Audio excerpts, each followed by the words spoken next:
Soalan seterusnya, masa rakaat dan sujud boleh tak baca subhanallah sekali je? Dia nak baca sekali je, tapi tengok punggung kopang sama. Tapi sujud nak baca sekali. Patutlah baca banyak lah. Kamu suka tengok benda haram. Nah, dia begini.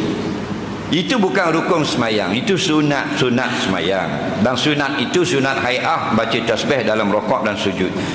Nabi membaca 3 kali. Nampak? Nabi membaca 3 kali.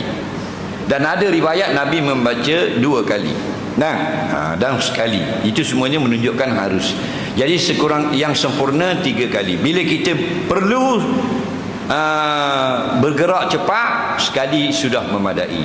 Contoh, waktu sudah pendek, atau kita sedang semayang dan imam sudah mendirikan solat fardu, kita sekali kan sudah di dalam solat sunat kita.